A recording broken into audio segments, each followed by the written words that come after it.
හොඳයි. එමනම් දරුවනේ අපි අද සම්භාවිතාවේ දෙවෙනි දවස තමයි ආරම්භ වෙන්නේ. සම්භාවිතාවේ දෙවෙනි දවස තුල අපි ඊටම වැදගත් තවත් සංකල්ප ටිකක් සාකච්ඡා කරනවා. මම හිතන්නේ සම්භාවිතාව කිසිම දෙයක් දන්නේ නැති දරුවෙක් සම්භාවිතාව බොහොම පැහැදිලිව ඉගෙන ගන්න ඕන නම් ඉගෙන ගත යුතුම මූලික සංකල්ප ටිකක් තමයි අද ඉගෙන ගන්න. හරි? ගොඩක් දරුවන්ට ප්‍රශ්නයක් තියෙනවා මේ සම්භාවිතාවේ මූලික සංකල්ප ගැන ලොකු අවබෝධයක් නැහැ. සම්භාවිතාවේ මූලික සංකල්ප ගැන ලොකු අවබෝධයක් නැහැ. හරි. එහෙනම් අද අපි ඒ ටික තමයි සාකච්ඡා කරන්නේ. පුතාලට මතක ඇති අපි ගිය සතියේ සම්භාවිතාව හැඳින්වීම කතා කරා. සම්භාවිතාව හැඳින්වීම කතා කරා. සම්භාවිතාව හැඳින්වීම කතා කරලා ඊට පස්සේ මම එක ටර්ම් එකක් කතා කරා පුතාලට. මතකද? සසම්භාවී පරීක්ෂණය හෝ සිදුවීම. සසම්භාවී පරීක්ෂණය හෝ සිදුවීම. හරි. අපි එතන ඉඳන්ම චුට්ටක් මතක් කරා යමු. අපි නෝට් එක දාන්න දෙයක් නෑ. ඒක හොත්තට සාකච්ඡා කරා. අපි අද සාකච්ඡා කරනවා එතනින් එහාට තියෙන විෂය සංකල්ප ටික. හරි? ටෙක්නිකල් ටර්ම්ස් ටික. හරි. පුතේ, එhmenan අපි කෙලින්ම වැඩේට බහිමු. චුට්ටක් මම මතක් කරන්නම් ඉස්සලාම ලාස්ට් ඩේ කතා කරපු අපේ පළවෙනි අපේ සම්භාවිතාව සම්බන්ධ වචනය නේද? වදන් වල අපි පළවෙනි වදන මොකද්ද? සසම්භාවී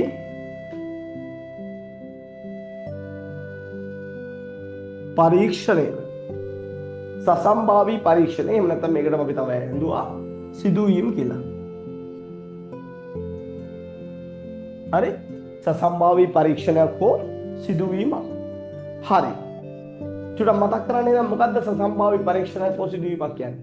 ඊට කලින් අපි ලාස්ට් ඩේ මතක් කරා සසම්භාවී කියන වචනය. ඔය සසම්භාවී කියන වචනයට අපි පාවිච්චි කරනවා තවත් විශේෂ නමක්. මොකද්ද? අහඹු කියලා නේ. අහඹු. අහඹු. හරි? අහඹු. අහම්බෙන් නේ. හරි. මොකද්ද සසම්භාවී කියලා කිව්වේ නම්? අහම්බෙන් කියන්නේ අපි විශේෂයෙන් ප්ලෑන් කරලා නෙමෙයි. නේද? ප්ලෑන් කරලා නෑ. ඒ කියන්නේ හැබැයි අපි හිතුවොත් වෙන්න පුළුවන් සියලුම දේවල් ගැන අපිට කියන්න පුළුවන් වෙනවා. විය හැකි සියලු ප්‍රතිඵල අපිට නිශ්චිතව ප්‍රකාශ කරන්න පුළුවන් වෙන්න ඕන. හැබැයි ප්‍රශ්නේ තියෙන්නේ එම ප්‍රතිඵල වලින් කුමන ප්‍රතිඵලය ලැබෙයිදයි අපිට නිශ්චිතව කියන්න බෑ. එහෙනම් විය හැකි සියලුම ප්‍රතිඵල අපි දන්නවා. ඒ ප්‍රතිඵල වලින් කිසිම අවස්ථාවක කිසිම නිශ්චිත අවස්ථාවක සිදුවන ප්‍රතිඵලය විය හැකි සියලුම ප්‍රතිඵල වලින් සිදුවන ප්‍රතිඵලය නිශ්චිතව ප්‍රකාශ කරන්න හැකියි. අපි කියනවා විය හැකි සියලුම ප්‍රතිඵල නිශ්චිත නමුත් ඒ ප්‍රතිඵල වලින් සිදුවන ප්‍රතිඵලය නිශ්චිතව කියන්න බෑ. කියන්නේ අනිශ්චිතයි. නේද? අන්න එහෙනම් ඒ වගේ එකක් තමයි අපි කිව්වේ සසම්භාවී පරීක්ෂණයක් හෝ සිදුවීමක් කියලා. දැන් අපි එහෙනම් ඊළඟට කතා කරන ටර්ම් එක තමයි අපි ලියාගමු පුතේ ඊළඟ මාතෘකාව. අපි ලියාගමු ඊළඟ මාතෘකාව නියදි අවකාශය. නියදි අවකාශය.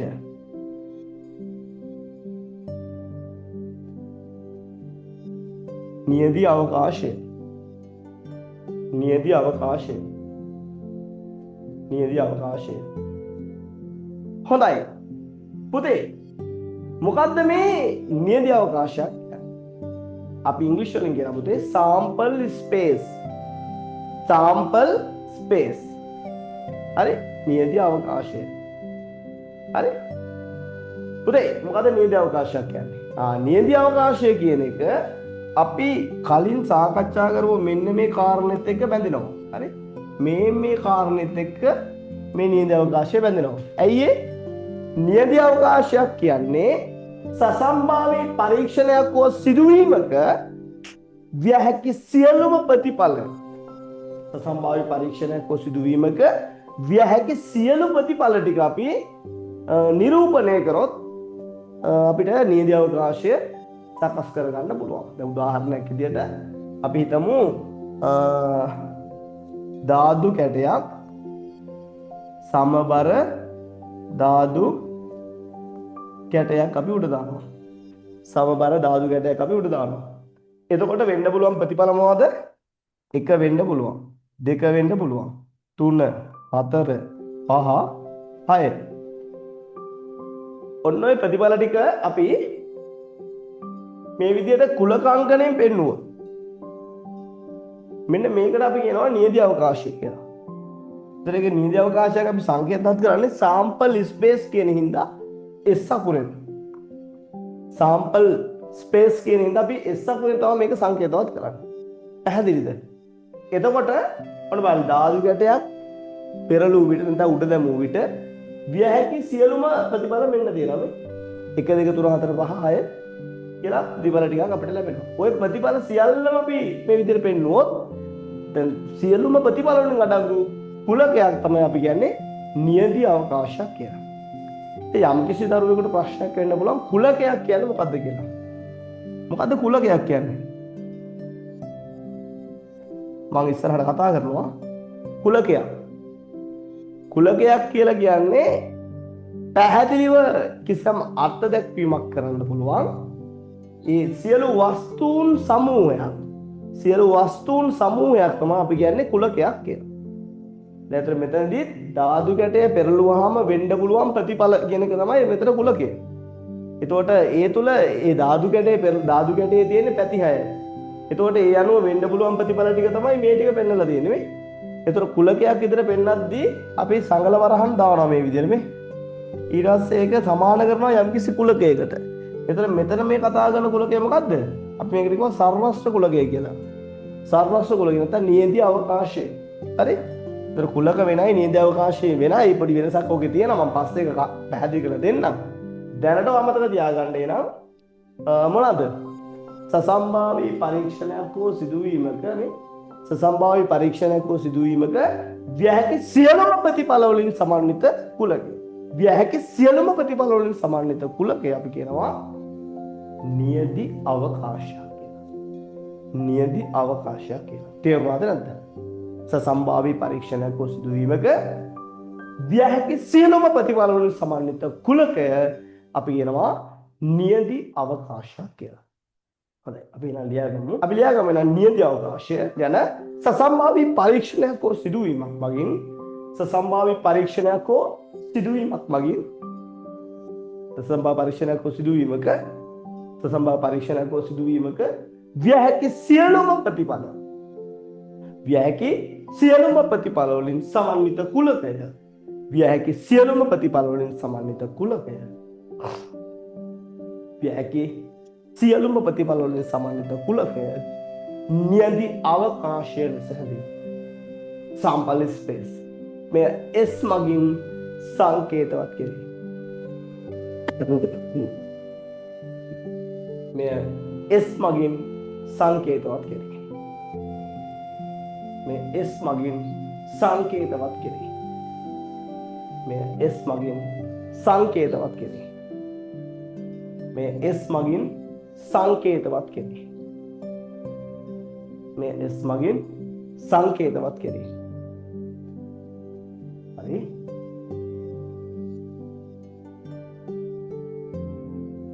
උදාහරණ දෙමු. උදාහරණ sample number 1. ධාතු කැටයක් සමබර ධාතු කැටයක් පෙරළූ විට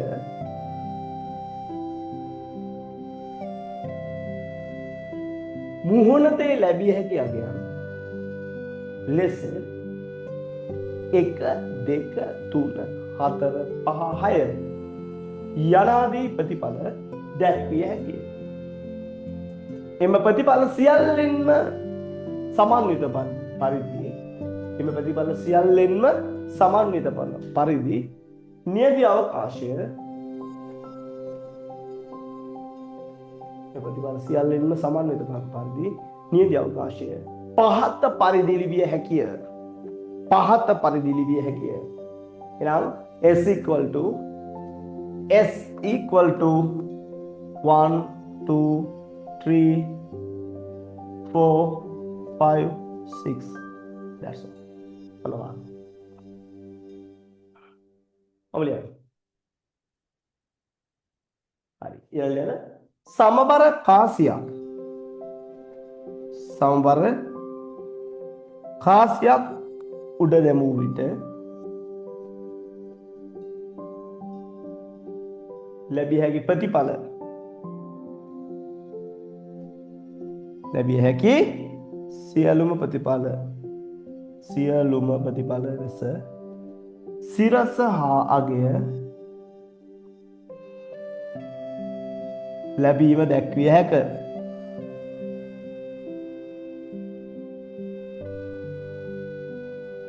සිරස හා අගය ලැබීම දැක්විය හැකිය.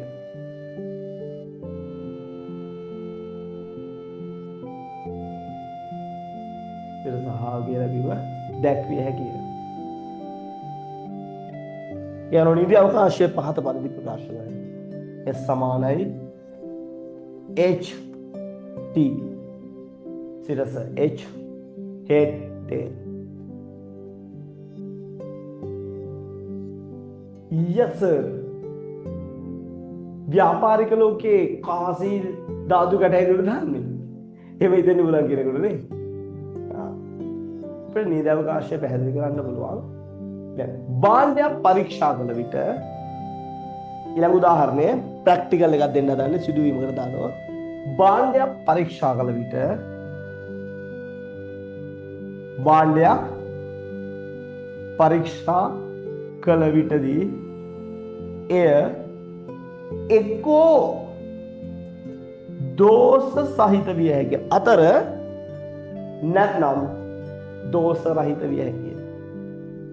එක්කෝ දෝෂ සහිත විය හැකි අතර නැතිනම් දෝෂ රහිත විය හැකිය.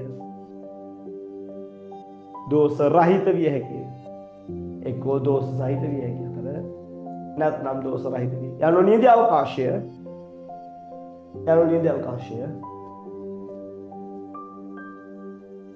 is equal to මොකද්ද? මෙහෙම ලියන්න. දෝෂ සහිත වීම කමා දෝෂ රහිත වීම. ඔන්න. දෝෂ සහිත වීම දෝෂ රහිත වීම. යන්නකො අපි කතා කරගෙන හිටපු කොටසක් ගිය සතියේ මොකද්ද? සම්භාවිතාවයේ පරාසය. බොහොම බේසික් සංකල්පයක්. නමුත් ඒක මුලින්ම මම උගන්වන්න හේතුව තමයි ගොඩක් සමහරවිට මේකවත් දන්නේ නැහැ සම්භාවිතය ඉගෙන ගන්න ඉතින්. හරි? කිසියම් සිද්ධියක් සැලකුවොත් ඒ සිද්ධියේ විය හැකි උපරිම පරාසය. නැත්නම් සම්භාවිතාවයේ පරාසය. මම ඕක හොඳටම සාකච්ඡා කරා අපේ වීඩියෝ එකේ. මතකද? ඔයාලට පුළුවන් මේ වීඩියෝ එකට ගිහලා බලන්න. මම ඔන්න මගේ channel එකේ ඒක දාලා තියෙනවා. ගොඩක් අය මම ෂෙයාර් කරා එක. බලන්න එකේ මතකද මම කිව්වා අපේ පන්තිය පැවැත්වීම සම්බන්ධ උදාහරණයක් මම ගත්තා. මේ දැන් පන්තිය කිරීම එන කොච්චර විශ්වාසද කිව්වහම ගොඩක් අය මට කිව්වා මේ දැන් පන්තිය කරනවා. මේ ලයිව් මේ දැන් පන්තිය කරනවානේ. එහෙනම් එහෙම වෙන්න තියෙන හැකියාව ගත්තොත් එතකොට වගේ විශ්වාසය ගත්තොත් මේ දැන් පන්තිය ලයිව් කරනවා. ඔව් කිසි අවුලක් නැහැ. 100%යි. විශ්වාසය 100%යි. මේ දැන් පන්තිය සිදු කිරීම. මේ දැන් ඒ වගේම මේ පන්තිය සම්බන්ධව මම කිව්වා හෙට උදේ පාන්දර 4ට පන්තිය කරමු. හෙට උදේ පාන්දර 4ට. දැන් අද තව පන්ති ගොඩක් මට වාගේ පන්ති වල පස්සෙත් කරන්න තියෙනවා. ඒවා කරලා සේරම කරලා හෙට උදේ නම් කියලා මම පන්ති කරන්නේ නැහැ උදේ පාන්දර නැගිටගෙන පාන්දර 4ට. හරි? එතකොට ඔයා දන්නවා කොහොමවත් හෙට උදේ පාන්දර 4ට නම් සර්ගේ ස්ටැට් පන්තිය කරන්නේ නැහැ. එහෙනම් කොච්චර විශ්වාසයක් තියෙනවද? 0.0යි. 100යි කියන්නේ 100න් 100යි. උත්තරේ එකයි. 0.0යි කියන්නේ 100න් 0යි උත්තරේ 0යි. පැහැදිලිද? එතකොට සම්භාවිතාවය නම් විය හැකි උපරිම සහ අවම අගයන් ගත්තොත් උපරිමේ 1යි අවමය 0යි. උපරිමේ 1යි කියලා කියන්නේ අපි ඒවට කියනවා නියත වශයෙන් සිදුවන සිද්ධි. නැත්නම් මේවට අපි කියන ලස්සන නමක් නියත සිද්ධි. නියත සිද්ධි. ඒ වගේම තමයි තව අවස්ථාවක් තියෙනවා. මෙන්න මෙතනදී මේ හෙට උදේ පාන්දර 4ට වාගේ ස්ටාර්ට් පන්තිය කරන එක. කීයට අසර් කරන්නේ? ආයෙත් අපි කිව්වා කීයද? 0.0යි. ඒ කියන්නේ 0යිනේ. එහෙනම් ඒවට අපි කියනවා නියත වශයෙන් සිදු නොවන නියත වශයෙන්ම සිදු නොවන සිද්ධි. අපි ඒවට කියනවා නියත එනම් මේ මොනවාද? අනියත සිද්ධි. අනියත සිද්ධි. අපි impossible events කියලා කියනවා. impossible නේ අපි සමහර අය මොන හරි වෙන්න බෑ impossible එහෙම කියනවා නේද? කියන්නේ සමහර අය. ඒක නම් වෙන්න බෑ impossible එහෙම කියන්නේ නේද? කියනවා. ඒ කියන්නේ කිසි ලෙසක සිදු විය නොහැකි. කියන්නේ නියත වශයෙන්ම සිදු නොවන සිද්ධි. අන්න ඒවට අපි කියනවා අනියත සිද්ධි. අනියත සිද්ධියක සම්භාවිතාව බිඳුවයි. මං කිව්වා ඔයාට මේ දැන් ක්ලාස් එක කරනවා මොනවද මේ දැන් සම්භාවිතාව ගන්න මේ දැන් 100යි නෙවෙයි. මෙලෝ වැඩක් නැහැනේ. දැන් මේ වෙලාවේ පන්තිය කරන එකේ සම්භාවිතාව වැඩක් තියනවද? හරියටම කියන්න පුළුවන්. හෙට උදේ පාන්දර කරන්නෙම නැහැ කියලා දන්නවා. ඒකට එහෙනම් ඒකේ සම්භාවිතාව ඉතින් බිඳුවයි. ඇත්තම හොයාගත්තට වැඩකුත් නැහැ. එමේ නියත අනියත සිද්ධි වල සම්භාවිතාව නිශ්චිතවම ඒ අගයන් දෙක තමයි වෙන්නේ. නියත නම් එකයි අනියත නම් බිඳුවයි. ඒක හොයාගත්තත් එතන අපිට ඉච්චර වැඩක් වෙන්නේ නැහැ. හැබැයි වාට වැදගත් වෙන්නේ ලබන සමුදා වාගේ ස්ටැට් පන්තිය කිරෙයිද නැද්ද කියලා බලන්න. වාට නියත වශයෙන්ම වෙන්නේ නැහැ කිව්ව හැකිද? දැන් බලන්න ගිය සමුදා ක්ලාස් එක කරාට පස්සේ ඔයාලා දන්නේ නැහැ මට ටිකක් අසනීප වුණා. ඊයේ පන්ති කරෙත් නැහැ, පෙරේද පන්ති කරෙත් නැහැ. හරි? එතකොට අදත් පන්ති සමහරවිට නොකරෙන්නත් වගේ වට්ටාවක් තිබ්බා. හැබැයි මම අසනීප එනකොටම රට්ටක් ගාලා බෙහෙත් අරගෙන උගත් පාඩම් පාවිච්චි කරලා නේ සමහරවිට අඩුවේ කියා බලන් ඉන්නවා. අන්තිමට ලෙඩේ අඩු වෙලත් නැහැ, පන්ති කරලත් නැහැ. ඒකිට මම මොකද කරේ? දඩබඩ ගාලා ඩබල් එකේ බේට් ටික දාගත්ත එකට. දැන් ටිකක් 75ක් විතර ගුණයි. ඔයාලට තේරෙන්නේ නැහැ මම ඇත්තටම අසනීපෙන් හිටියද කියලා. සවුන්ඩ් එකක් තිබ්බෙම නැහැ. සවුන්ඩ් එකක් ඊයේ පෙරේද තිබ්බෙම නැහැ. හරි එහෙම වෙනවා මගේ සාමාන්‍යයෙන්. හරි අසනීප වෙලා හැබැයි දැන් බලන්නකො දැන් එහෙම උනායි කියලා අද පන්තිය නොකර හිටියේ නෑනේ. අද අපි පන්තිය කරනවා. හැබැයි දැන් මේ අසනීප දුරද කියලා අද පන්තිය නෑ. එතකොට දැන් එනම් මම අහන ප්‍රශ්නේ වාගේ ලබන සමුදා පන්තිය ගැන වට නියත වශයෙන්ම කෙරෙනවමයි කියන්න පුළුවන්ද? කෙරෙන්නේ නෑමයි කියන්නත් පුළුවන්. නිශ්චිතවම කෙරෙනවමයි කිව්ව හැකිද? බෑ. කෙරෙන්නේ නෑමයි කිව්ව හැකිද? බෑ. අන්න එහෙනම් එතන තියෙන්නේ කෙරෙයිද නැද්ද කියලා not sure. නිශ්චිත නැති බව. නිශ්චිත නැහැ කියන්නේ පුතේ තනි වචනයක් ගත්තොත් අවිනිශ්චිත. නිශ්චිත නැහැ කියන්නේ තනි වචනෙන් කියනවා නම් අවිනිශ්චිත. uncertain. පැහැදිලිද? හරි. එහෙනම් ලබන සමුදා සිද්ධිය නියත එකක්ද? අනියත එකක්ද? නැත්නම් නියතද අනියතද කියලා නිශ්චිතව කියන්න බැරි. මේ සම්භාවිතාව බිඳුවත් එකත් අතර සිදුවන අවිනිශ්චිත සිද්ධියක්ද?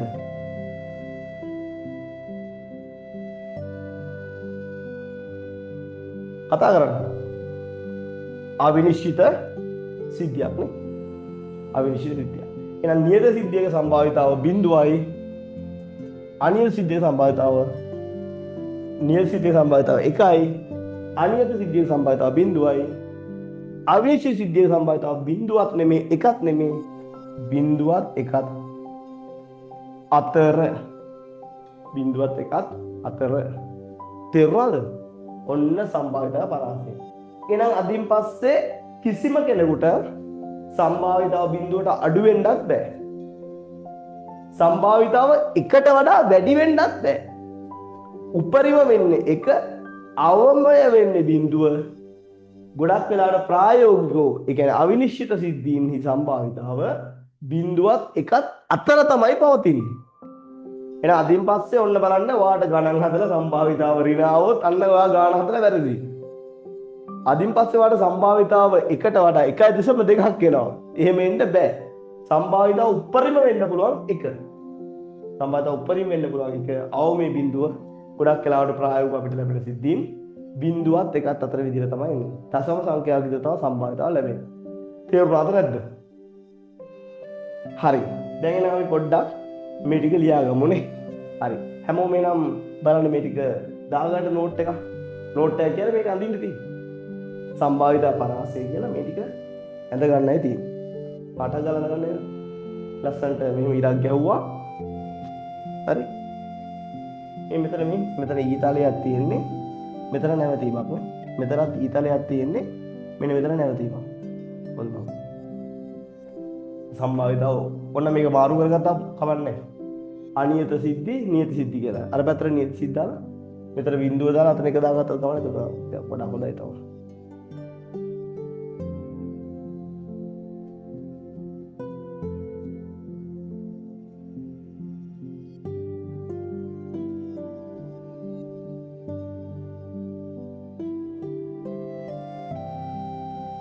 හරි එහෙනම් අපි ලියගමු ලස්සන මාතෘකාවක් නියමි අවකාශයක් ප්‍රකාශ කිරීමේ ක්‍රම.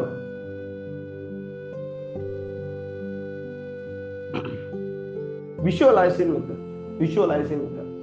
හරි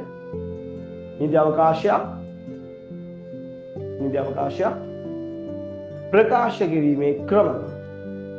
නියමි අවකාශයක් ප්‍රකාශ කිරීමේ ක්‍රම.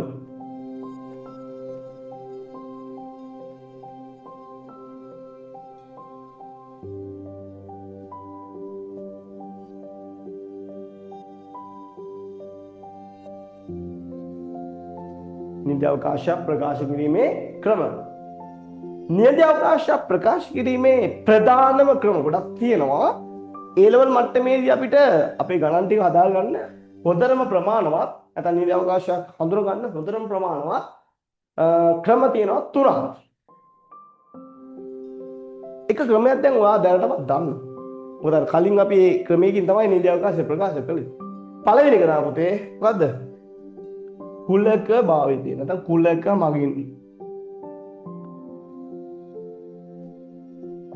මගින් by sets කුලක මගින් ඊළඟ පුතේ නියත අවකාශ ප්‍රකාශ කිරීමේ අපේ ඊළඟ මෙතඩ් එක නියත අවකාශ ප්‍රකාශ කිරීමේ ඊළඟ මෙතඩ් එක කාටිසීය තලයක්.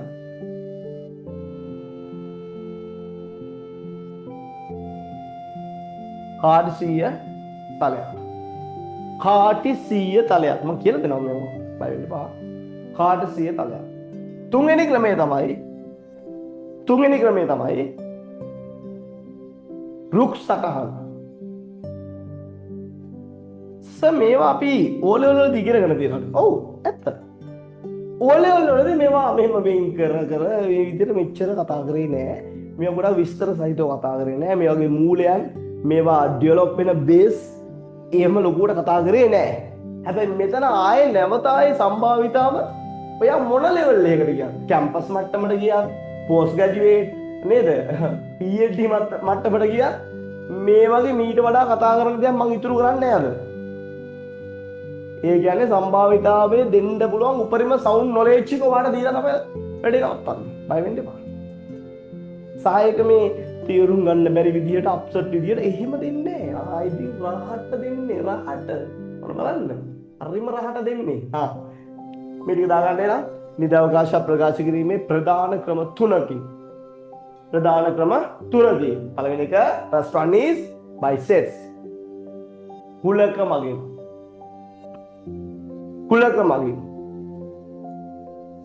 දෙවෙනි එක කාටිසීය තලයක්. තුන්වෙනි එක රුක් සටහන්.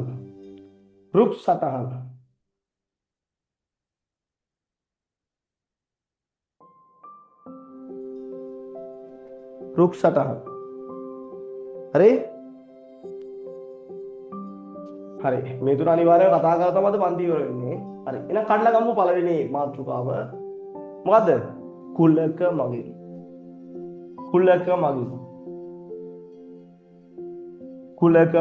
දැන්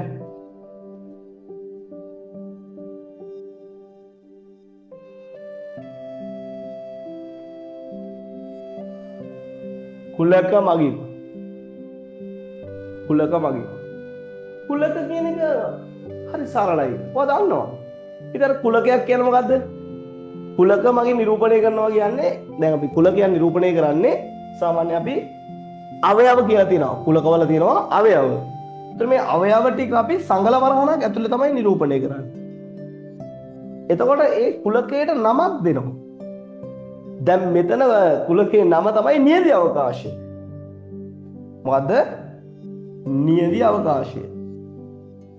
නියදි අවකාශය. එතකොට විය හැකි සියලුම ප්‍රතිඵල මේකෙන් දැක්වුවා නම් ඉතින් නියදි අවකාශය වෙනවා. ඒක තමයි කුලක මගින් පෙන්වන විදිය. හරි ලේසි. කුලකාංගනයේදී වෙන්නේ සංගල වරහන් ඇතුලේ අවයව ටික ලියන එක. සියලුම අවයව ටික මේක ලියන එක කරන්නේ. ඒක අපි සමාන කරන සියලුම අවයව නම් ඒක නියදි අවකාශය. එනනම් සමානයි කියලා වෙන්නේ. එච්චරයි. ඉතින් හරි සරලයි. එහෙනම් මේකනේ කිව්වේ ධාතු ගැටයක් පෙළීමේ පරීක්ෂණයක නියදි අවකාශය අපිට මේ විදිහට මේ 1 2 3 4 5 6. ඉතින් සර් ඔය විදිහටම අනිත් දේවල් ඕනේ නැහැ සර්. මේවා ඕනේ නැහැ. සේරම මේවා මේකෙම කරගමුකෝ කියලා හිතෙන්නේ නැත කෙනෙකුට. මොකද අරව ඕනේ නැහැ. මෙහෙමයි. බොහෝම සිම්පල් ඉවෙන්ට් එකක්. බොහොම සරල සිදුවීමක්. සරල සසම්භාවී පරීක්ෂණයක් හෝ සරල සසම්භාවී පරීක්ෂණයක් හෝ සිදුවීමක් ප්‍රතිඵල ටික අපිට මනෝමය මනෝ කල්පිතව හිතලා ගන්න පුළුවන්. දැන් ධාතු කැට යන්නේ උඩ දැම්මේ. අයියෝස ප්‍රතිඵල 6යි. ඇති 6යි ප්‍රතිඵල 6යි. ඉතින් මේක පෙන්නවා. කාසියක් උඩ දැමීම හරිම සරල සම්භාව්‍ය පරීක්ෂණයක්. මොනවද ප්‍රතිඵල? අයියෝස HT නේ ප්‍රතිඵල ටික පෙන්නවා. S හරි සරලයි. හරි සරලයි.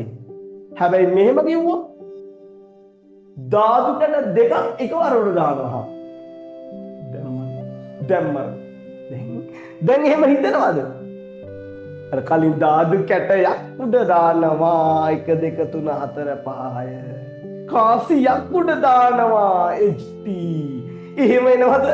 දැන් පොඩ්ඩක් ඉන්නේ නැතුව හිර වෙනවා වගේ දෙනික.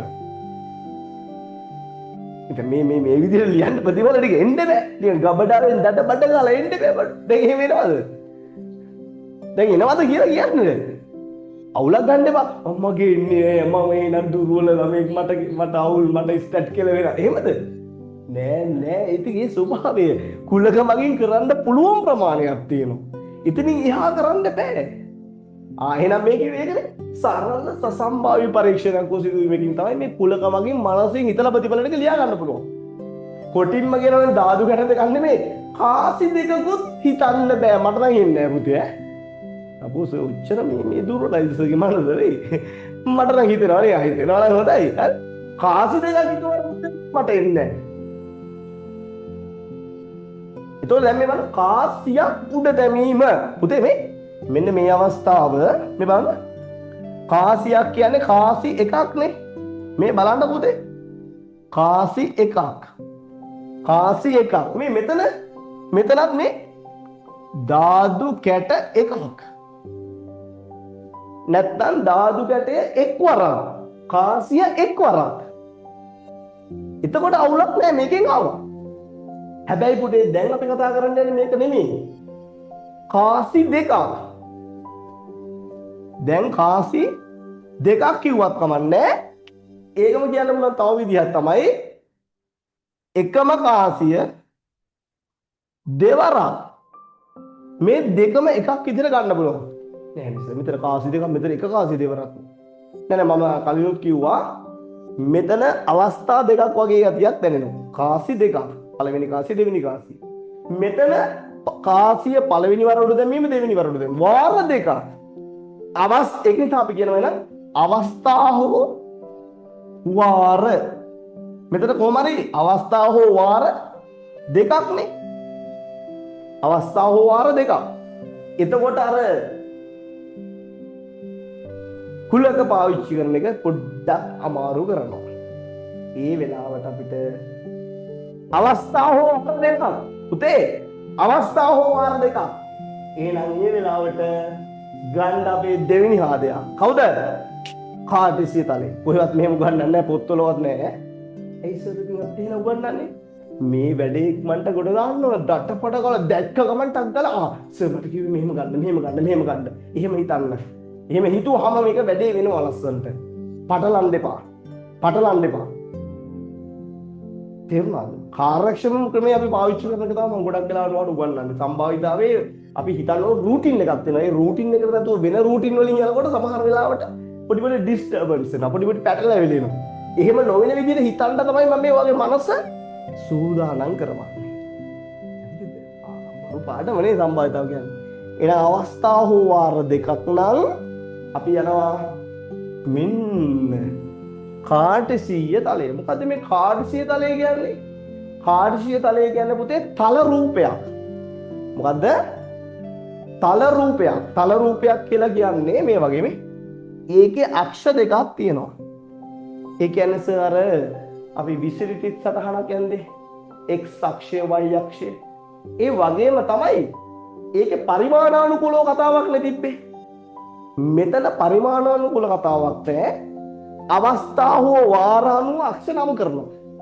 මේ බලන්න මෙතන මේ ගත්තොත් මේ කාසි දෙකක් නම් පළමු කාසිය මේ දෙවන කාසිය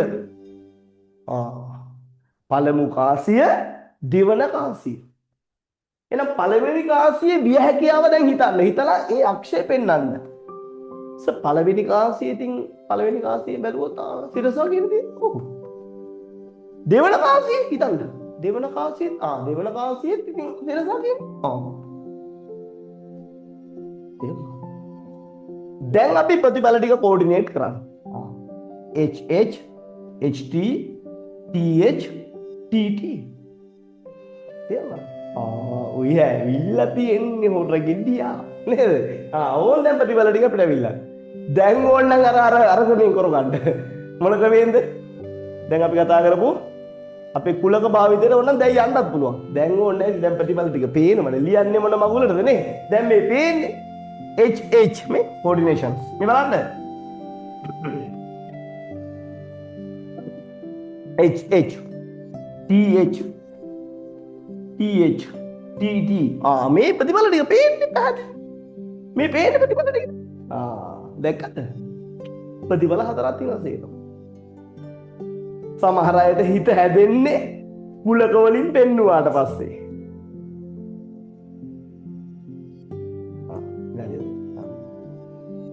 මේ බලන්න. එතකොට මේකේ ප්‍රතිඵල ටික අපිට පෙන්වන්න පුළුවන් නේද? කුලකමගිනුත් කොහොමද? ඕන් බලන්න. S වලින් අපි පෙන්නනවා HH HT TH ඒ වගේම TT. බලන්නද?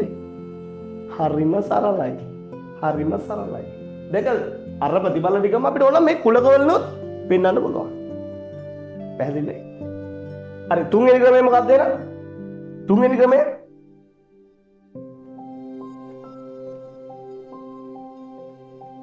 ක්‍රමය පුතේ තුන්වෙනි ක්‍රමය තමයි මොකද්ද?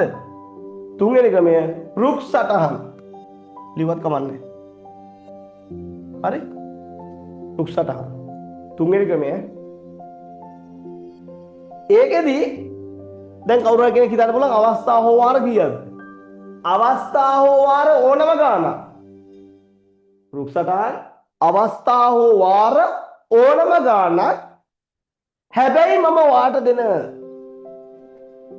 උපදේශය තමයි අවස්ථා හෝ වාර දෙකකට වැඩියෙන් යෙදුනොත් ගන්න කියලා. ඇයි? දැන් බලන්න කාසියක් දෙවරක් උඩ දැමීම. දැන් මේ අවස්ථාවේදී මේ කාසියක් දෙවරක් උඩ දැමීම. කාසි දෙකක් එකවර උඩ දැමීම. මේ බලන්න ප්‍රතිඵල ටික ටක් ගාලා ගත්තානේ අපි මේ කැන්දා ටක් ගාලා ගත්තා. රුක් සටහනෙන් යන්න ගියොත් මේ බලන්නකො. පළවෙනි කාසිය උඹ බලා ගන්න. ඊළඟට මෙතන ගන්නවා දෙවෙනි කාසිය. ඉතින් අවස්ථාවේ වෙන්න මේ විදිහට කඩේලකින් වෙන් කරලා ලියා ගන්න ඕනේ ඉස්සලා. ඊට පස්සේ පළවෙනි කාසිය අවස්ථාවේ විහාරි ප්‍රතිඵල ටික අපිට මෙතන පෙන්වන්න පුළුවන්. කොහමද? ඔන්න බලන්න. ඔන්න. සිරසාගේ මෙන්න පළවෙනි අවස්ථාවේ විහාරි ප්‍රතිඵල. දෙවෙනි අවස්ථාවේ නැත්නම් දෙවෙනි කාසිය තුල පළවෙනි අවස්ථාවේ කියන්නේ මේක උනාට පස්සේ මේක වෙලා තියෙන්නේ.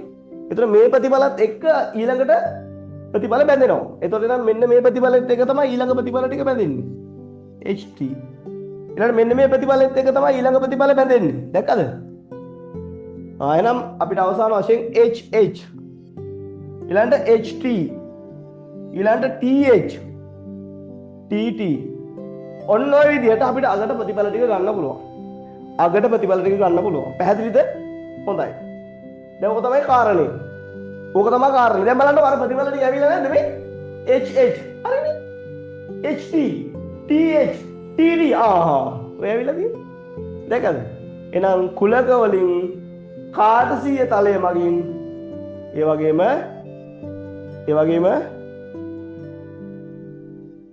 රුක් සටහන මගින් ක්‍රම තුනෙන්ම නීති අවකාශ ප්‍රකාශ කරන්න පුළුවන්. හැබැයි මම ඔයාලට දීලා තියෙන ඉන්ස්ට්‍රක්ෂන් හරියට ෆලෝ කරන්න. මොනවාද? කුලක පාවිච්චි කරන්නේ බොහොම කම්ප්ලෙක්ස් එකකට නෙමෙයි. කුලක පාවිච්චි කරන්නේ දැන් කාසියක් උඩ දැමීම. ධාතු කැටයක් උඩ දැමීම. අන්න එහෙම බොහොම සරල පරීක්ෂණයක් සිදුවීමකට. හරිද? බොහොම සරල පරීක්ෂණයක් සිදුවීමකට. කාර්යසිය තලයට යනවා අපි අවස්ථා හෝවාර දෙකක්. කාසි දෙකක් උඩ දැමීම. එකම කාසිය දෙවරක් උඩ දැමීම. කාසිය වෙන්න ඕනේ නැහැ පුතේ. එහෙනම් ඇයි කාසියකුයි ධාතු කැටයකුයි. මේ ඔන්න ධාතුව මෙන්න කාසිය. කාසිය නම් HT ධාතුවේ නම් 1 2 3 4 5 6. ප්‍රතිඵල ටික අපිට පෙන්න ගන්න පුළුවන් ඔන්න ඔහොම. 6යි T1 එකත් ප්‍රතිඵල 6යි. ඔන්න.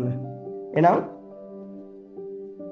H1 H2 H3 ඒ විදිහට ගිහිල්ලා H4 H5 H6 ඒ විදිහට ගිහිල්ලා ඊළඟට T1 T2 T3 T4 T5 T6 ඔන්න ප්‍රතිඵල ටික පෙන්නන්න බලමු. මොකෙන්ද? කුලක මගින්. ඉතින් ඕක එකපාරටම විතරද මේ ටික? කාසියකුයි ධාතු කැටයක උඩ දානවා ප්‍රතිඵල ටික. මොනවද සේරම? කුලක වලින් පෙන්නන්න. එහෙම එන්නේ නැහැ. පළවෙනියටම ෆස්ට් ටයිම් අපිට එන්නේ මේක කාර්යසිය තලකින් බොහොම හොඳට එනවා. තේරුණා? කාර්යසිය තලකින් බොහොම හොඳට එනවා. හැබැයි මෙහෙම ප්‍රශ්නයක් තියෙනවා. සර් මේක මරු ක්‍රමයේ මේ ප්‍රතිඵල ටික හොඳට පේනවා මේ T1 T2 ඊළඟට H1 H2 ප්‍රතිඵල ටික හොඳට පේනවා. මේ කෝඩිනේට් කරගන්න පුළුවන් මේකෙන් මේ. දැන් මේ ප්‍රතිඵලය ගත්තොත් මේ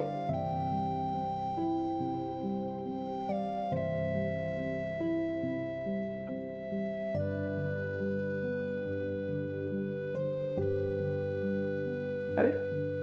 එතකොට මේ බලන්න මේ ප්‍රතිඵලය මේ මොකද්ද? T3 දැකද?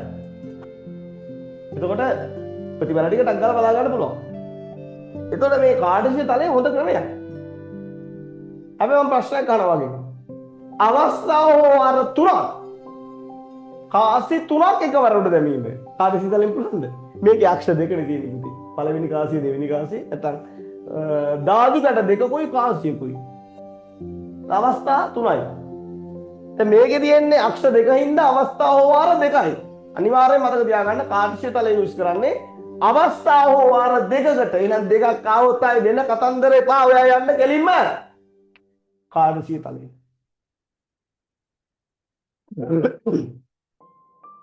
අවස්ථා වාර 2කට වැඩි වුණොත් ගෙන්නන්න රුක් සටහන. ඇයි ඒ රුක් සටහනට එහෙම කරන්නේ? දෙකකටත් මේ ලස්සනට අපි යන්නේ. හරි වැඩි ළමයි ඔයක ප්‍රශ්න තියෙන්නේ. මේ බලන්නකො මේ අඳින්න ඕන අතු ඒවා ප්‍රතිඵල ටික මෙහෙම දාන්න ඕන. අගට ප්‍රතිඵල ටික ගන්න ඕන. වැඩි පොඩක් අමාරුයි. එහෙනම් අවස්ථා වාර කීයකටද රුක් සටහන ගන්න කියලා මම ඔයාලට උපදෙස් දෙන්නේ. කතා කරන්න. අවස්ථාව වාර කීයකටද මම ඔයාලට රුක් සටහන ගේන්න කියන්නේ? කතා කරන්න. 3කට. අවස්ථාව වාර 3කට. පැහැදිලි නේද? හරි. එහෙනම් පොඩි තරලකුණක් දාලා මේ අවස්ථා එක්කම අපි යමු. එහෙනම් මේ බලන්න මේ දැන් අවස්ථාව වාර 3ක් නම් ඔන්න පළවෙනි කාසිය. මෙන්න දෙවෙනි කාසිය. මෙන්න තුන්වෙනි කාසිය. හරි? නම් පළවෙනි කාසියේ ප්‍රතිඵල ටික මෙහෙම පෙන්නනවා HT. දෙවෙනි කාසියේ ඒ ප්‍රතිඵලත් එක්ක බැඳෙනවා. ඒ බලන්න. හරි? ඔහොම. HT HT HT දැකද? ඔන්න ඔහොම අපිට ප්‍රතිබල ටික අගට ගන්න පුළුවන්. එහෙනම් HHH මේ බලන්න. මේ අත්ත දිගට ගියාම HHH ඊළඟ HHT HTH HTT ඊළඟ THH THT ඊළඟ TTH TTT තේරෙන ප්‍රතිඵල ටික මෙන්න මේ ටික. දැන් ඉතින් මේක ගත්තට පස්සේ ඕනනම් කුල කොල්ලුත් පොරක් වගේ දෙන්න පුළුවන් නේ. ඈ කුල කොල්ලුත් කියනවා නම්. ඕ HHH තව මොනවද? HHT ඔය විදිහට අන්තිම කෙනා TTT. ඔන්න ඔහොම පෙන්න ගන්නත් පුළුවන්. හැබැයි ඉතින් කුල කොලින් ඔයාලට පේනවද මේක? කුලගතිය කාට හිතලාවත් මේකට පාවිච්චි කරන්න බෑ. එහෙනම් මතක තියාගන්න අපි සාමාන්‍යයෙන් රුක්ෂටහන ගෙන්නන්නේ ටිකක් වැඩේ බරපතල නම්. බරපතල නැත්නම් රුක්ෂටහන දෙමුත් වැරදෙන්නේ නෑ. එහෙම එකක් නෑ. රුක්ෂටහනේ වැඩ වැඩි. සහ මේක හැබැයි මෙහෙමයි. දැන් මේක මේ නීති අවකාශය ප්‍රකාශ කිරීමේ ක්‍රමයක් විතරක් නෙමෙයි. සමහර සම්භාවිතා ගැටලු විසඳීමේ ක්‍රමයක් විදිහට රුක්ෂටහන දාගන්න නේ. රුක්ෂටහන දැනට මම කියලා දුන්නේ මේ නීති අවකාශය හොයාගන්න තියෙන ක්‍රමයක් නේ. ඒක සමහර සම්භාවිතා ගැටලුත් බොහොම පහසුවෙන් විසඳන්න පුළුවන්. බොහොම සංකීර්ණ සම්භාවිතා ගැටලු රුක්ෂටහන මගින් ඒවා අපි ඉස්සරහට බරපතල විදිහට කතා කරනවා. දැනට නීති අවකාශය ප්‍රකාශ කිරීමේ ක්‍රමයක් විදිහට රුක්ෂටහන පාවිච්චි කරනවා. මම ඔයාලට දෙන ඕනින් එක තමයි අවස්ථා තුනක් වගේ આવොත් මේක ගන්න. අවස්ථා දෙකක් આવොත් කාට සිද්ධද? බොහොම සරල සිද්ධියක් නම් කුල කොලින් ටක් ගාලා ප්‍රතිඵල ටික මනෝමයෙන් හිතලා දාන්න පුළුවන්. ඒතර ඒක කුල. කොබෑන් තේරිච්චයි? අවුලක් නැහැ සර්. හොඳටම සෙට්. හොඳටම සෙට්. හරි. එහෙනම් ඔයා ලියාගන්න මොකද්ද? කුලක මගින් කියන එකේ අවස්ථා හෝ වාර එකක්. කුල වියගේ ඉස්සරහ ලියාගන්න. එහෙම ලියලා දිනා නේද?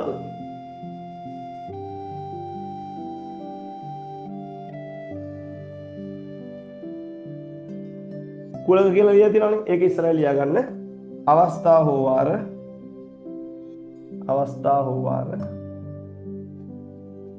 වාර එහෙම නැත්නම් අවස්ථා එකක්. කාර්යසි තලයේදී වාර හෝ අවස්ථා දෙකක්. දැන් මෙතන එකම දේ වෙන්න ඕනේ නැහැ. දැන් වාර ගත්තොත් නම් එකම දේ වෙන්න ඕන. කාසියක් දෙවාරයක් උද්දගෙන. අවස්ථා ගත්තාම කාසි දෙකම වෙන්න ඕනේ නැහැ. කාසියයි ධාතු කැටයයි. නේද? කාසියයි ධාතු කැටයයි. එහෙම උඩ තමයි කතා කරන්නේ නේ. එතකොට කාසිය පැත්තේ අපි ඒකේ ප්‍රතිඵල පෙන්නනවා. ධාතු කැටේ අක්ෂය පැත්තේ ධාතු කැටේ ප්‍රතිඵල දෙක වෙනවා. එතකොට මේක මේ පරිමාණානුකූල අන්තර සටහනක් නෙමෙයි. ඒකේ වෙන්න ඕන මේ අක්ෂවල අක්ෂයෙන් අපි නම් කරන අවස්ථාව හරියට තියෙන්න ඕනේ. අවස්ථාව තුළ විය හැකි සියලු ප්‍රතිඵල ටික නිරූපණය කිරීම. ඒක මේ බිඳුව අක්ෂයෙන් පටන් ගන්නවා කියලා එහෙම concept එකක් නැහැ. එහෙම එකක් නැහැ. මොනවා හරි ප්‍රතිඵල ටික මේ පැත්තේ පෙන්වන්න ඕන.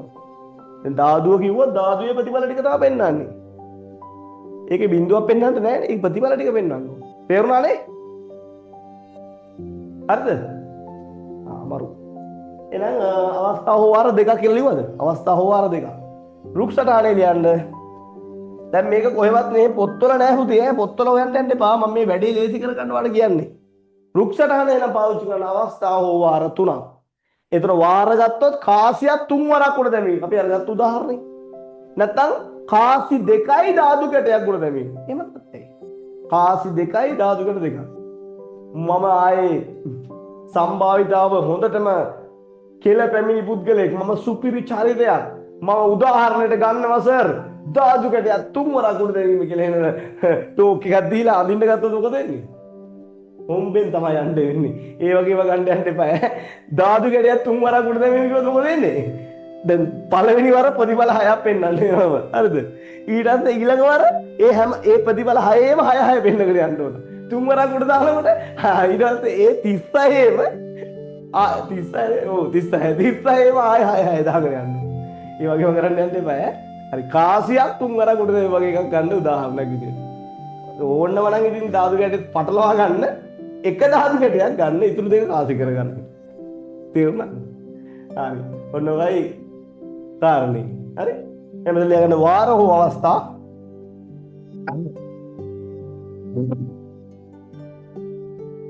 වාර හෝ අවස්ථා තුනක්. සඳහා යෝග්‍යයි. දැන් මේක කවුරු හරි කෙනෙකුට කියනවාද අවස්ථා දෙකකට බෑ රුක් සටහන්? එහෙමද? නෑ අවස්ථා ඕන ගානද? එකකට දෙකකට තුනකට ඕන එකකට පුළුවන්. රුක් සටහන ඕනම ගණනකට පුළුවන් ඈ. අවස්ථා එකකටත් පුළුවන්. අවස්ථා දෙකකටත් පුළුවන්. එහෙනම් ඉතින් දෙකකට හොඳටම අපි ආදරේ එක මොකද්ද? අපි ආසයක මොකද්ද? අවස්ථා දෙක ගොම ටක් ගාලා ප්‍රතිඵල පේනවා. ප්‍රතිඵල පේනවා. මොනවාද? කාර්යශීලී තලේ. තේරුණාද? ගොඩාක් වෙලාවට ඒ ලෙවල් වල සමහර ප්‍රශ්න විසඳන්න කාර්යශීලී තලයක දාන්න පුළුවන්. මොකද අවස්ථාව වාර දෙකක් තමයි ගොඩාක් ඒ ලෙවල් ගැටලු වල දෙන්නේ. හැබැයි සංකීර්ණ සම්භාවිතා ගැටලුවක් දෙන්න අදහසක් තියෙනවා නම් ලකුණු වැඩි ප්‍රමාණයක් දෙන ගැටලුවක් දෙන්න තියෙනවා නම් අවස්ථාව වාර 3ක් විතර දෙනවා ගොඩක් වෙලාවට. අවස්ථාව වාර 3ක් දෙනවා. 3ට වඩා නම් දෙන්නේ නැහැ සාමාන්‍යයෙන්. 4ක් 5ක් දෙනවා නම් ඉතින් ඒක සම්භාවිතා සංකල්ප වල අපි ගැඹුරට ගිය සමහර තියරිස් එක බැඳිලා උත්තරේ ගන්න විදිහ තමයි දෙන්නේ. ඒතර රුක් සටහනකින් අවස්ථා 4ක් ඇඳලා ගන්න එහෙම අවස්ථා දෙනවා අඩුයි ඒ වලට. ඒක සමහරවිට වෙන සම්භාවිතා තියරියක් එක්ක කන්ටැක්ට් කරගන්න පුළුවන් විදිහ තමයි එහෙම දෙන්නේ. හරිනේ? හරි. එහෙනම් ඔය ටික තමයි ඔයාලට ඔළුවට ගන්න තියෙන්නේ. මේ ටික ඔයාලා ලියාගත්තා නම් අද දවසේ මම ඔයාලට දෙන්න බලාපොරොත්තු වෙන හිටපු විෂය කරුණු ටික අවසానයි. හරි? මොනවද කතා කරේ අපි? සසම්භාවී පරීක්ෂණයක විය හැකි සියලුම ප්‍රතිඵල වලට අපි ලස්සන නමක් දුන්නා. මොකද්ද? නියති අවකාශය නේද? ඊට පස්සේ අපි කතා කරා සම්භාවිතා පරාසය නේද? මුලින්ම කතා කරන්න හිටපු ටික ඒකත් අපි කතා කරලා ඉවර කරා. පොඩි ක්ලාස් එක්සර්සයිස් එකක් කළා. ඒක පොඩි concept එක ඔළුවට දාගත්ත කට්ටිය නේද? හරි ඊට පස්සේ අපි කතා කරේ එනම් මෙන්න මේ නියති අවකාශයක් කොයි විදිහටද අපි ප්‍රකාශ කරන්නේ. එහෙනම් නියති දැන් මේකේ මොකද්ද අපිට ලැබුණේ? නියති අවකාශයේ තියෙන සියලු ප්‍රතිඵල ටික අපිට විග්‍රහ කරගන්න පුළුවන්. මෙන්න මේවා තමයි සේරම වෙන්න පුළුවන් ප්‍රතිඵල ටික. මොකද අනාගතයේ අපි සම්භාවිතා ගැටලු විසඳනකොට නියති අවකාශයේ සියලු ප්‍රතිඵල ගැන අපිට අදහසක් තියෙනවා. සම්භාවිතාව ගණනය කිරීමේදී නියති අවකාශය අපිට ඕනද නැද්ද? අනිවාර්යෙන්. සම්භාවිතාව ගණනය කිරීමේදී අපි නියති අවකාශය තමයි අපි හරේ විදිහට ගන්නෙ. ඒක නිසා මේක උත්තර පුළුවන් වෙන්න ඕන. උත්තර මේ ටික නැවත වාරයක් මතක් කරලා ස්ටඩි පාරක් දාලා ඊළඟ දවසේ ක්ලාස් එකට එන්න. අපි නැවත සම්භාවිතාවේ ඊළඟ අර්ථ විවරණයන් ටික සංකල්ප වල අර්ථ විවරණයන් ටික අපි ඊළඟ දවස් සාකච්ඡා කරනවා. අපි ඉදිරියට ඉගෙන ගැනීමට නියමිතයි. ඔය සංකරණ සංයෝජන ඒ වගේ බොහොම රසබර සංකල්ප ටික ඉස්සරහට කතා කරන්න තියෙනවා. ඒක අපි හොඳටම ඉගෙන ගමු. එමුනම් අපි නැවත ඊළඟ දවසේ හමු වෙමු සම්භාවිතාවත් එක්ක. හොඳයි. එමුනම් පුතේ අද දවසේ වැඩ කටයුතු මම අවසන් කරනවා වෙදදී.